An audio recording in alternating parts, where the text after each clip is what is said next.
Class 11-এর তোমার redox রিঅ্যাকশনে যে ionic balance অর্থাৎ আয়নিক পদ্ধতিতে যে ব্যালেন্সগুলো আছে সেগুলো আমি ভিডিও একটা করা আছে। এবার আমি আজকে যেটা বলবো সেটা হচ্ছে একটা মলিকুলার ফর্ম দেওয়া আছে, সেই মলিকুলার ফর্ম থেকে আয়নিক ফর্মটা কীভাবে করবে। এটা অনেকে গন্ডগোল করে যে মলিকুলার ফর্মে দেওয়া থাকলে আয়নিক আকারে কী করে করবে। আজকে আমি ব্যালেন্স করার পদ্ধতি বলবো না, আজকে বলবো মলিকুলার ফর্ম থেকে আয়নিক ফর্মে আসবে কীভাবে।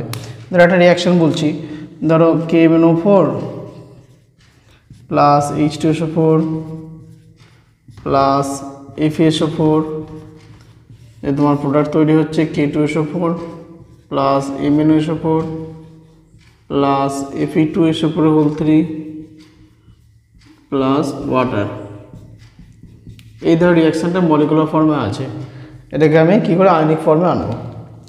এইখানে দেখো, এইটা যে KMnO4 মানে কি পটাশিয়াম পারম্যাঙ্গানেট, এখানে কেন্দ্রীয় পরমাণু কি আছে, কেন্দ্রীয় পরমাণু হচ্ছে ম্যাঙ্গানিজ। মানে হচ্ছে তুমি যদি ভাবো যে এই যে ম্যাঙ্গানিজের এই যে ডবল বন্ড ও চারটে অক্সিজেন আছে, তাহলে ডবল বন্ড আর একটা ও কে, এই একটা বন্ডে ও আর কে আছে পটাশিয়াম আর কি।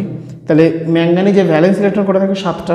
দেখো ম্যাঙ্গানিজের তোমার হচ্ছে 25, তাহলে আর্গন 3d5 4s2, তাহলে 18 আর 5 23 দিয়ে 25 হয়ে গেল। তো ভ্যালেন্স ইলেকট্রন 7টা, তাহলে ম্যাঙ্গানিজ কটা বন্ড করেছে 6 একে 7টা বন্ড করেছে।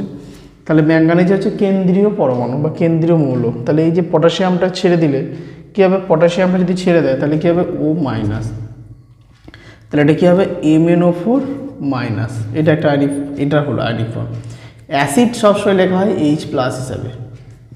এবার এখানে দেখো FeSO4, তাহলে Fe2+ SO4 2- সবসময় মেটালটাকে রাখার চেষ্টা করবে। তাহলে Fe, কারণ এখানে অক্সিডেশন হয়েছে কার, Fe2+ থেকে তুমি দেখবে জারণ হয়েছে কার, এখানে Fe3+ হয়েছে, তাহলে আমি এখানে Fe2+টা রাখবো। এবার এইখানে দেখো পটাশিয়াম বা সালফেট ঘটিত কেউ নেই, সেই জন্য K2SO4টা কিন্তু আমি ডান দিকে এখন লিখবো না। এবার এখানে তাহলে MnSO4, তাহলে Mn এখানে আছে, তাহলে কী করবো এখানে Mn2+, কারণ SO4 একটা কি, SO4 হচ্ছে মূলক, তাহলে SO4 কী হয় 2-, তাহলে Mn কী হবে 2+, প্লাস Fe ভ্যালেন্স এখানে কত আছে 3, তাহলে Fe হচ্ছে 3+, আর জলটা কিন্তু নিউট্রাল যেহেতু প্রসম যেহেতু, সেজন্য H2টাকে কিন্তু H2 আকারে লিখবো। মানে H2টা কি ব্যালেন্স ক্ষেত্রে তুমি দেখবে ব্যালেন্স আমার করে দেওয়া আছে যে H2টা কিন্তু ব্যালেন্স হয়ে কিন্তু H2 আকারই আসে, সেই জন্য H2টাকে কিন্তু আমি H2ই লিখবো। তাহলে এই একটা মলিকুলার ফর্মকে আমি আয়নিক ফর্মে লিখে দিলাম। আরও একটা বলছি, ধরো K2Cr2SN পটাশিয়াম ডাইক্রোমেট প্লাস হচ্ছে তোমার H2SO4 প্লাস FeSO4, তারপর তোমার তৈরি হচ্ছে K2SO4 plus Cr2SO4 plus Fe2SO4 plus হচ্ছে ওয়াটার। এটাকে তোমার মলিকুলার ফর্মে আছে, এটাকে আয়নিক ফর্মে নিয়ে আসবো। তাহলে এইখানে দেখো K2Cr2 7, এবার এইখানে সেন্ট্রাল অ্যাটম কে আছে ক্রোমিয়ামের ভ্যালেন্স ইলেকট্রন করা থাকে 6টা। মানে দেখো ক্রোমিয়াম তোমার 24, তাহলে আর্গন 3d5 4s1, তাহলে 18 5 23 একে 24, 6টা ইলেকট্রন থাকে ভ্যালেন্স ইলেকট্রন। তাহলে ক্রোমিয়াম সবসময় বন্ড করবে কটা, 6টা বন্ড করবে, 2 4টে হয়ে গেল। ও এটা কী হবে কে, এটা ও কে, তাহলে সেন্ট্রাল অ্যাটম কে আছে ক্রোমিয়াম।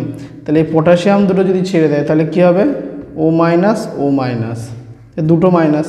তাহলে এখানে দেখো আমি তাহলে পটাশিয়ামটা বাদ দিয়ে দিলাম, কী হবে Cr2O7 2-, প্লাস হচ্ছে অ্যাসিডটাকে সবসময় H+, এখানে কী হবে Fe2+, এখানে কী হবে, এবার এখানে দেখো পটাশিয়াম বা সালফেট ঘটিত কিছু নেই, তাহলে এখানে K2SO4টা আমি লিখবই না।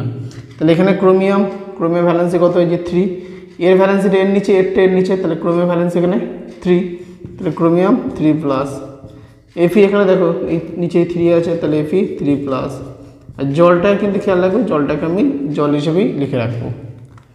তাহলে এইটুকু আশা করি জানলে কাজ হয়ে যাবে যে তোমার মলিকুলার ফর্মকে কী করে আয়নিক ফর্মে লিখতে হবে।